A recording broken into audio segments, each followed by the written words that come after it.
Okay. But anyway, this is a 1220 podcast in Brandon Jenkins' vehicle. We're just now leaving Bowling Green because we had to pick up some stuff for the actual podcast. What's up, Brandon? What's going on? What's up, everybody? Yeah, so what were you guys talking about? So I'm in the back seat here. He just brought up the fact that the irony and I guess the general hypocrisy of Antifa showing up to hijack a free speech rally done by quote alt unquote right groups. Alt right. Okay, yeah, all right. And the level of insanity, like what the hell is really the first? I don't even have a word for it. It's like you glitch a program out, and then all this shit starts happening, and you're hitting Control Alt Delete. You know. Oh, Control Alt Delete. I like the good choice of words there. You know, but yeah, I think Brandon was saying earlier that like they're so anti-violence and so safe spaces. Safe spaces. They're all safe space people, but they're the person that will throw a punch at you or fucking mace you and do you know what I'm saying? Exactly. Violence. The people that back them, all they preach is more gun control, more this, more that, but then they feed them guns and then send them to these protests. Like, how do you call yourself an anti-fascist and then be a fascist? Go and try to stop a protest for free speech? Right. With your guns. It's outrageous. This shit is probably the most outrageous period. That's just for the record, everyone. The mic is right here. Okay. Sorry.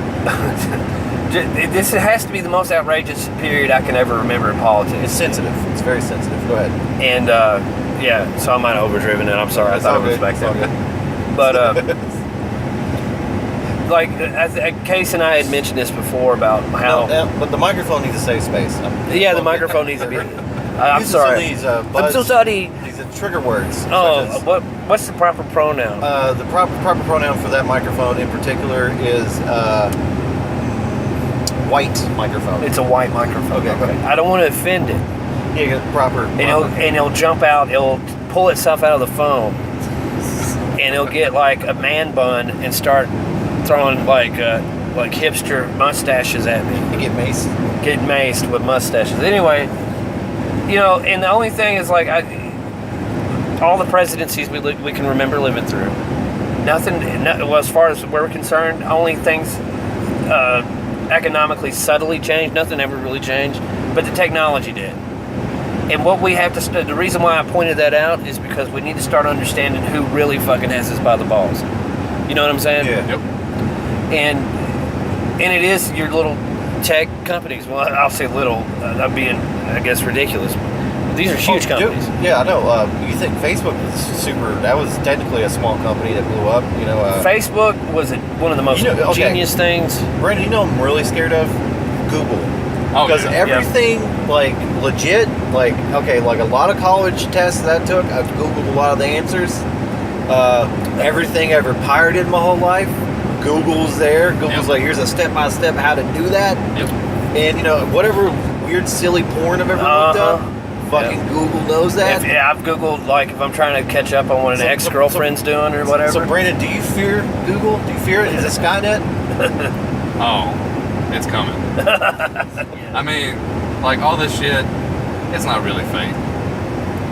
Like, whoever wrote the Terminator, they knew that shit was coming. Yeah. Oh, yeah. But no, it's funny to me how now more than ever, money controls everything. Hands down. Like, it doesn't matter whatever agenda they want pushed, whether it's a news corporation or a tech corporation, somebody is going to take the money and run with it. Absolutely. And push whatever they want pushed. Yep.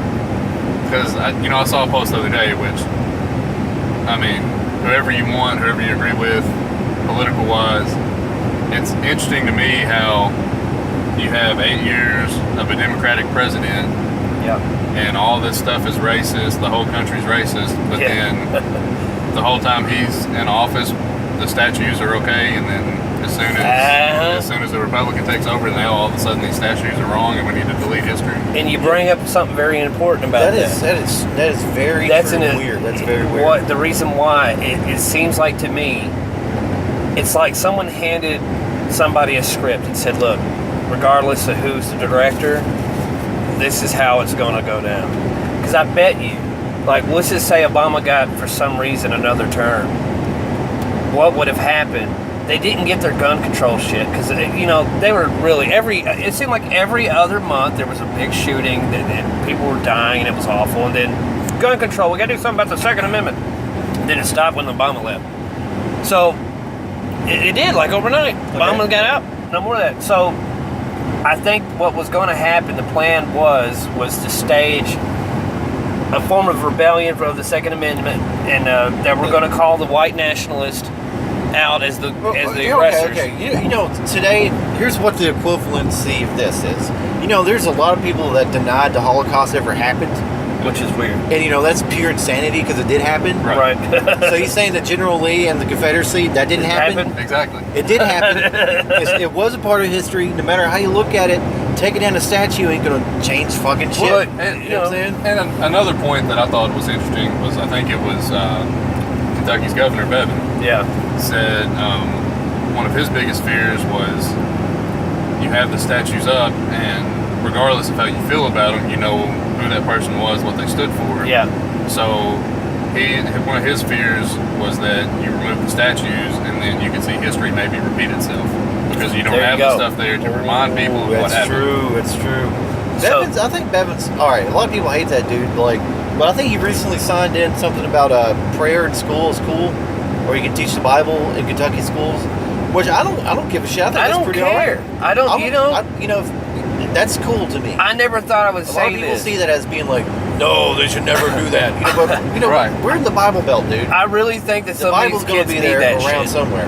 I think some of these kids honestly do need some of that shit in their life. Well, and it's so crazy how it all went away to begin with. Like it's not like we were coming home from school with crosses drawn in between our eyes, throwing holy water on people. Yeah, that's true. You know what I mean? They made us pray in school today. Yeah, like no one ever said that shit. I'm still gonna cuss and watch wrestling and stuff. You know, it's like I'm not gonna. It didn't bother me, but yet we can. I pledge allegiance to the flag of the United States of America.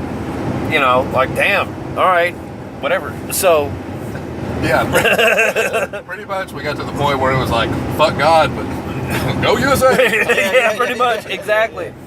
So, speaking of these statues, they're talking about Robert E. Lee and all these supposed racist, very racist, whatever, caricatures.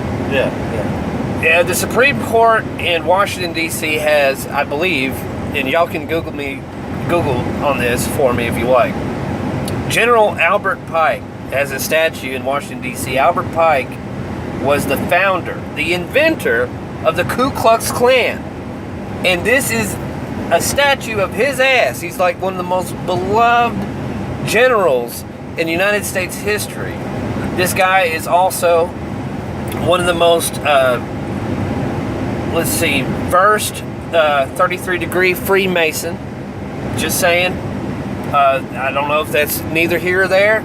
But anyway, this guy invented the Ku Klux Klan. He started it. And why is his statue still up? His statue is still up. Why? I ain't seen nobody trying to take that thing down.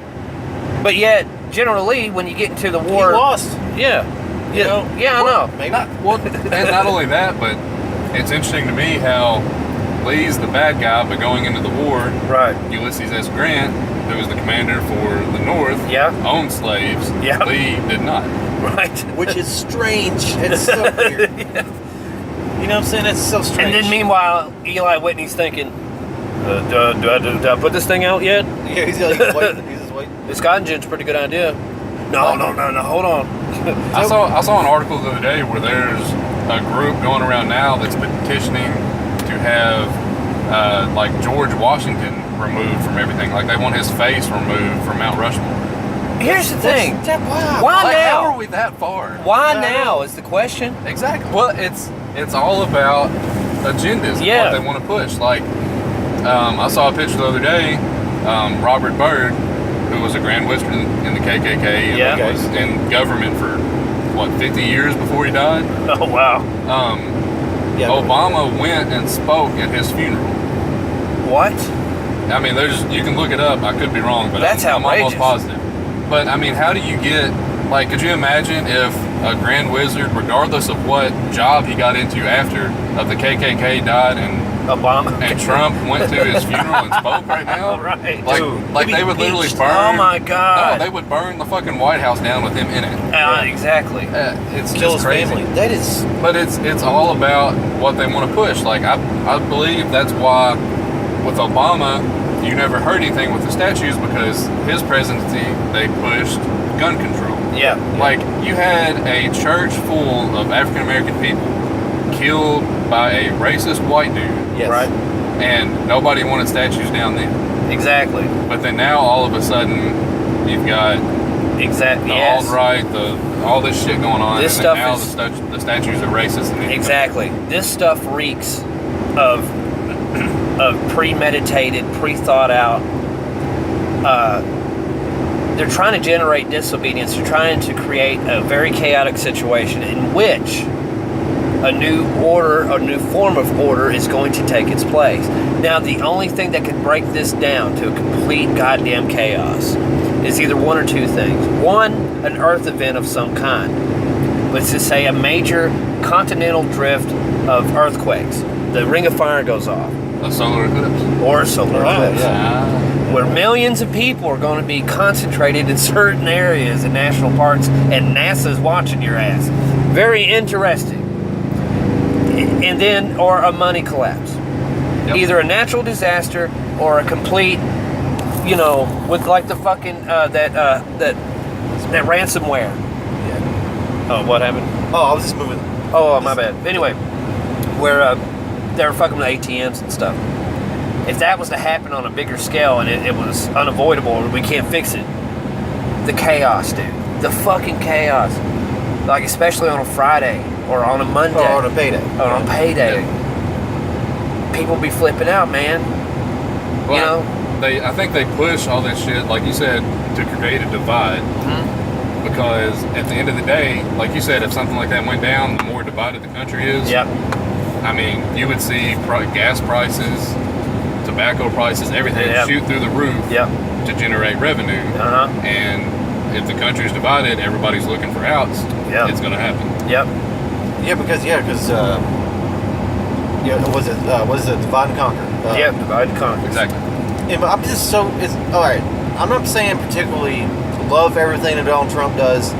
I say this every time. I'm probably going to say it again later on the main podcast.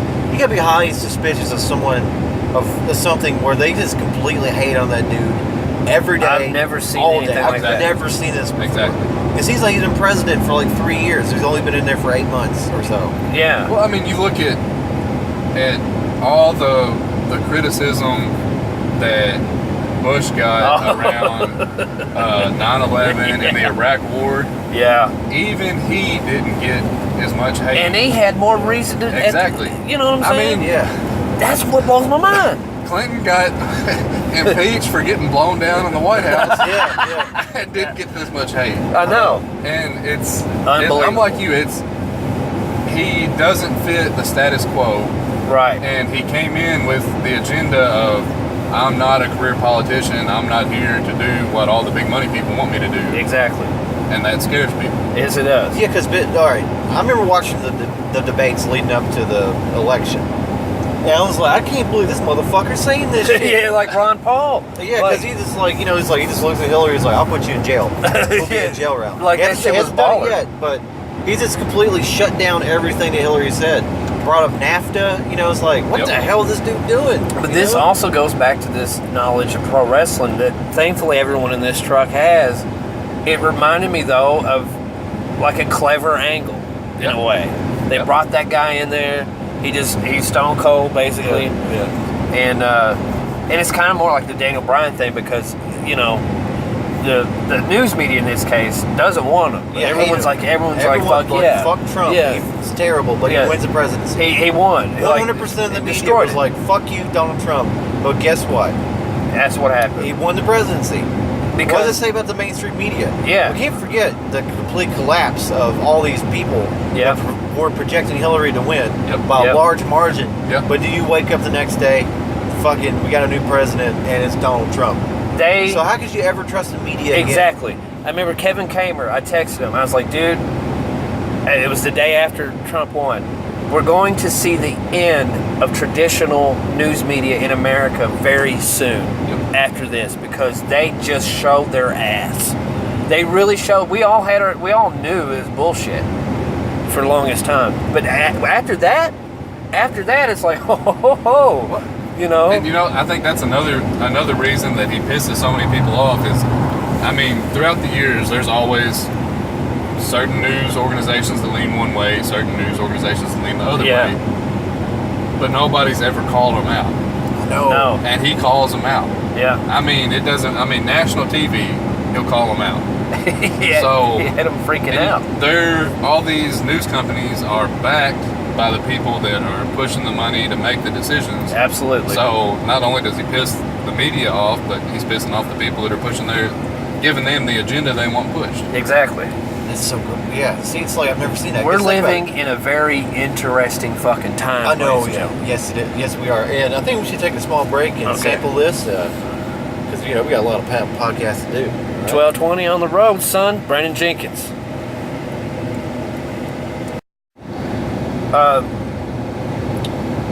For the longest time in this country's history, I guess, and maybe globally, there's been really two kinds of racism. There's racism out of fear, and there's racism out of ignorance.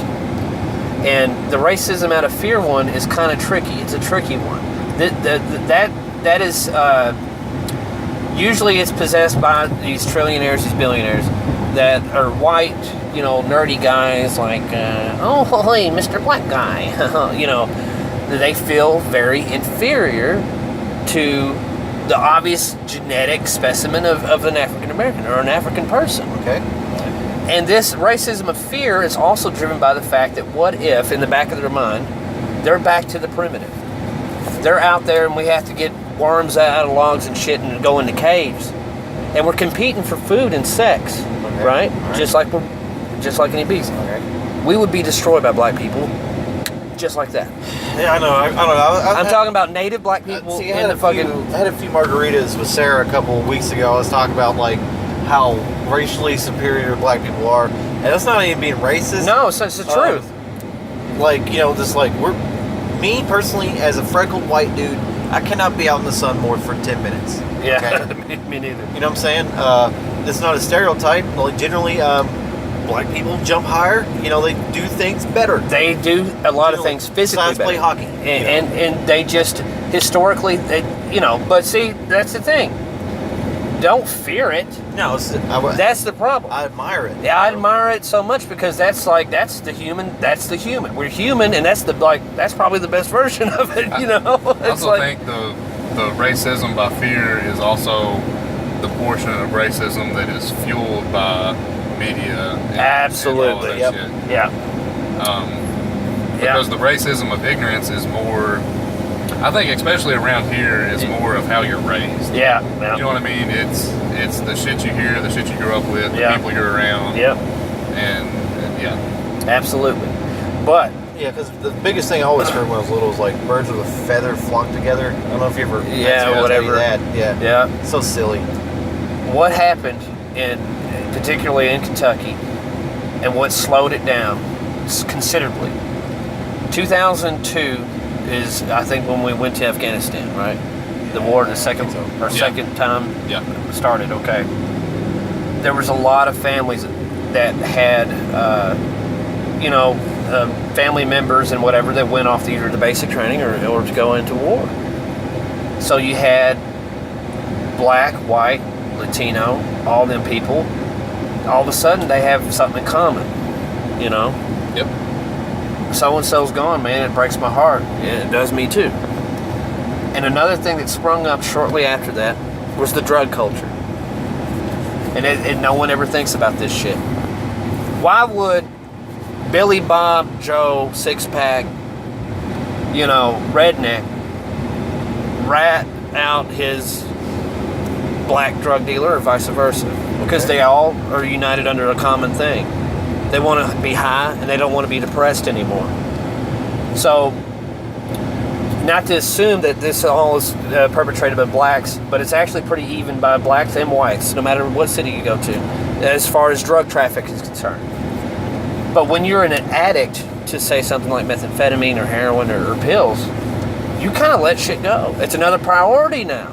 It's another thing, and you're drugs and money. That's priority. Exactly, and you're not so much worried. So green ends up being the most important color, and taking care of your needs, yeah, psychologically and physically. I'm with Brandon, man. Like, people talk about all this racism, like, cops shoot black people all the time. And by the way, that video of that woman filming her boyfriend dying from a gunshot. Bullshit. Seemed like she was so calm about it. It's so Yep. weird. But when you go outside, we walk around, I do not see that. There's no racism to me, really. Not on that level. In Louisville, don't see it. You know what I'm saying? You figure that'd be the most racist fucking place. I mean, the biggest difference in today, like, in my honest opinion, the world is no more racist today than it was 15 years ago. Yeah. Yep. The one difference between today and 15 years ago is the evolution of social media. Absolutely.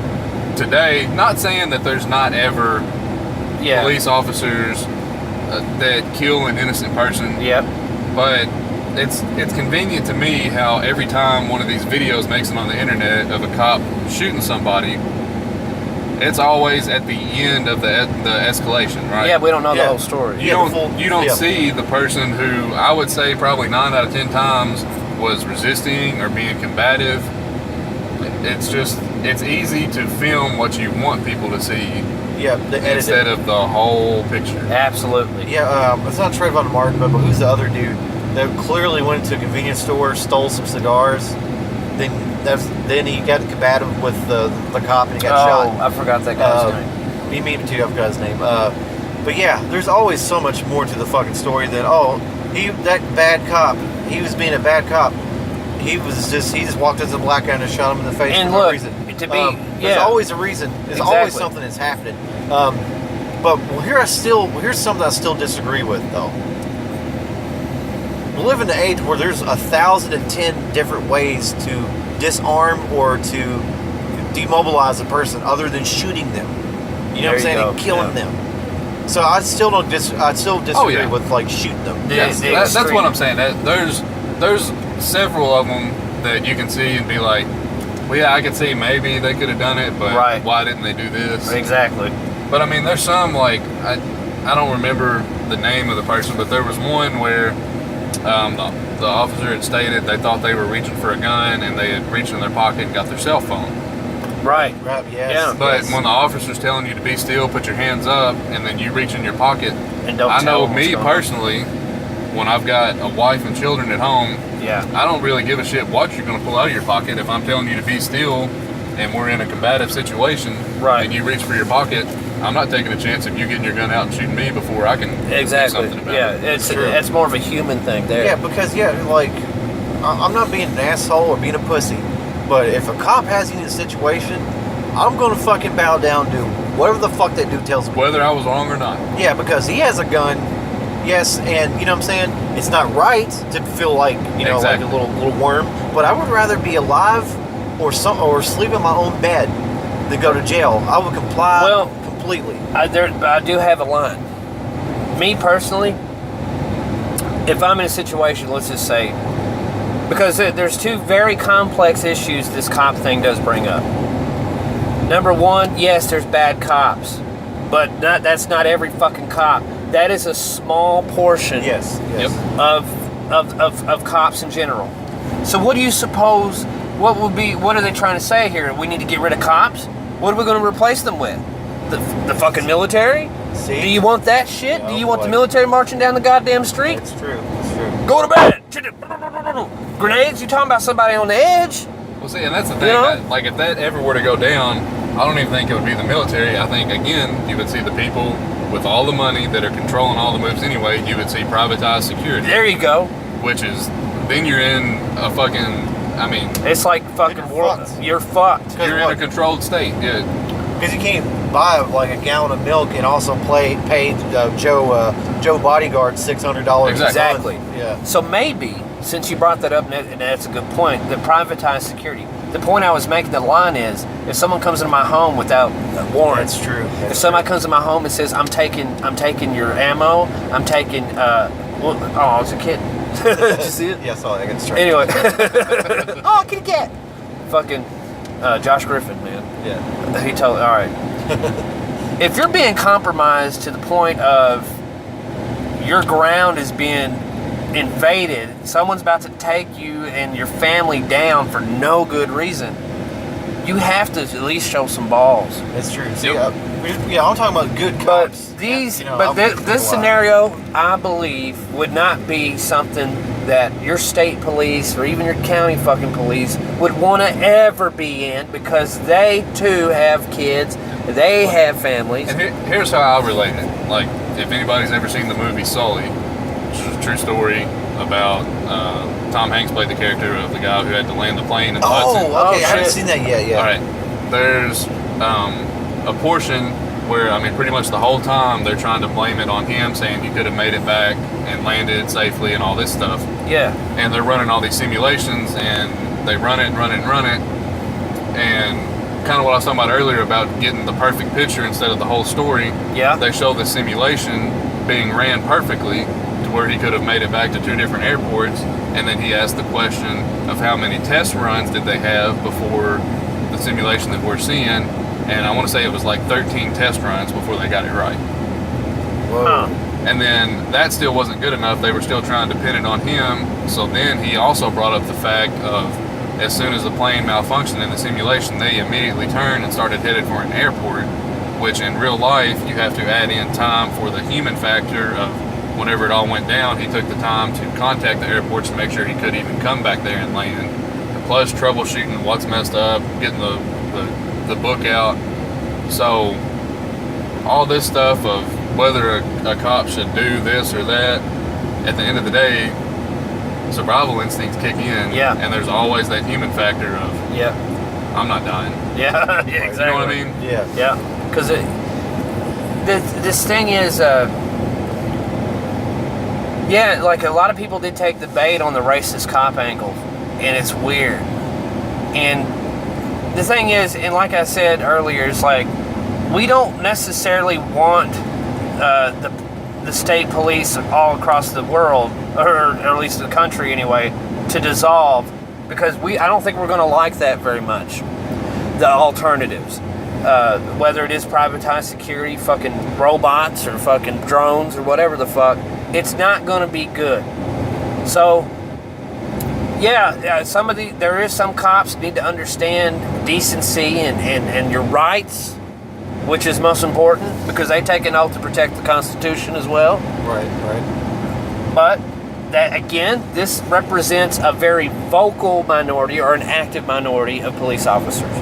Just like it is with, it's funny because you see this extreme right and extreme left on television. Yep. That represents, again, a small, A very small portion. Exactly. But, and whether you agree with it or think it's racist or Right. not, it's what the media is going to push, because at the end of the day, for the majority of the country, it's a more interesting story if a white police officer kills a minority individual as opposed to if a black police officer kills a white person, white individual. Yeah, absolutely. So what you're seeing is a desperate attempt from this very, very well-financed socialist fucking movement. Socialism. This is something very fucking interesting that people need to understand. Adolf motherfucking Hitler was a liberal. Okay. Yeah. He was a socialist. Yep. He wasn't a fascist. He was a socialist. And what they did, and it's weird, you know, if you look at the Third Reich compared to this extreme fucking behavior that's being perpetrated in the media with this goddamn left, Antifa and whatever, you start piecing shit together. Socialism is horrible. Every country that's used socialism is terrible. I've noticed since I've gotten older, I've become more conservative.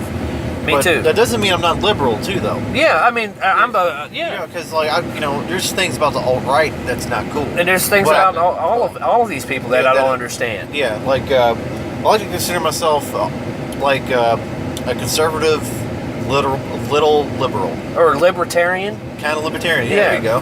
Yep. Because, you know, when I was 18, you know, I'll be like, hey, smoke weed. Everybody should live together and live in peace. Globalized, bro. No such thing as immigrants. We're immigrants, true, guys. It used to be like that. But as you get older and you get, like, you get wiser. Right. You understand that, you know, you can't just have complete chaos like that. Well, and I mean, it's funny to me how it's always portrayed of you're supposed to fall in line one way or the other. Oh, yeah. And there's always been, like, every presidency that has been around since I've been alive, there's been positives and negatives. Like, I've never fully liked everything about a candidate. Me neither. Yeah. And, I mean, I don't know. It's just crazy how You have to be one or the it's other. always pushed, you've got to be one or the other. Yeah. Like, me personally, I voted for Obama. Okay. I also voted for Trump. I thought Obama was a better option than, say, Mitt Romney. Oh, definitely. Oh, Okay. yeah, definitely, yeah. So, but, I mean, I can say that, and there's a lot of people that will label me as crazy. You're a flip-flopper. Exactly. Yeah. But I've always voted, I guess, with my gut on who I felt was better.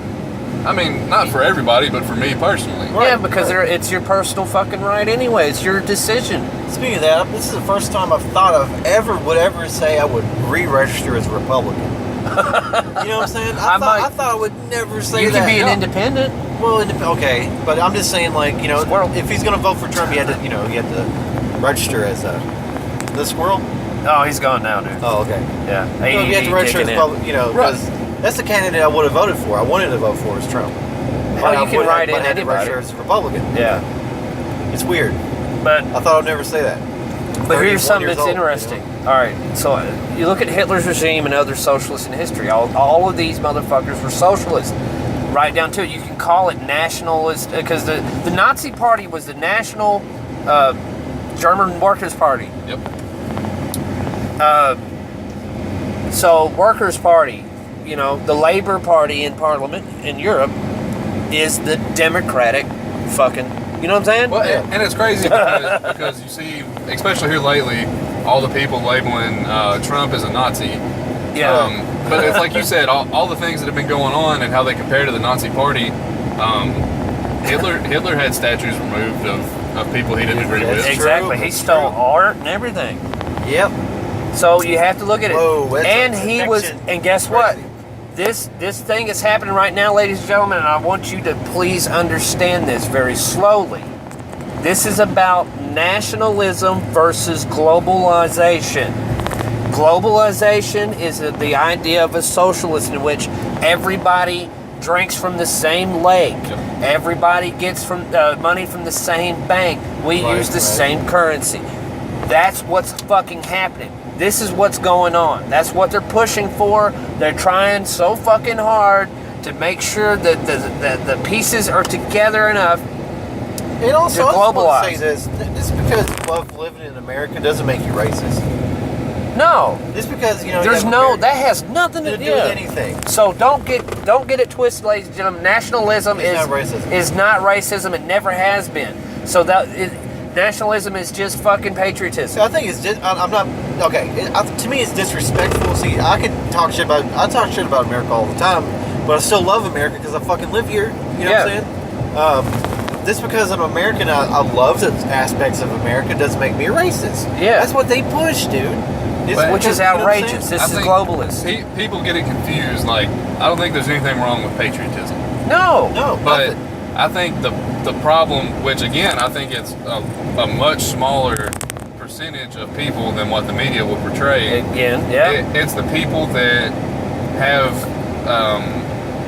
I guess you would say, the racial pride. Yeah.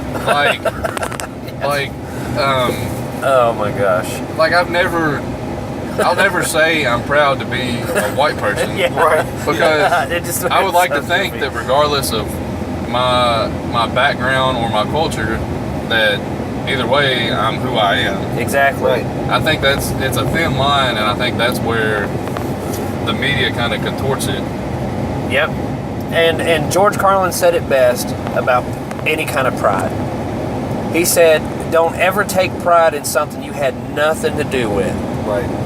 You know, it's like somebody that has a genetic predisposition for colon cancer. You be proud of it? I'm proud of it. I mean, shit. Fuck, man. I love dude, I love being able to buy beer on Sundays. That's great. You Yeah. know, I like, be able to Smoke cigarettes. free speech, you know. even though they're trying to get rid of it. I love saying shit to them. That's why I do podcasts. It's 'Cause fun. if you don't like it, make your own fucking podcast. Yeah, or turn it off. Yeah, one of those things. I love, I don't know, being able to fucking, just be free. Free and independent. Because, when you think about other countries, I'm not talking shit about them, but man, there's a lot of stuff you can't do. It simply cannot do. Like Canada right now, man. Wow.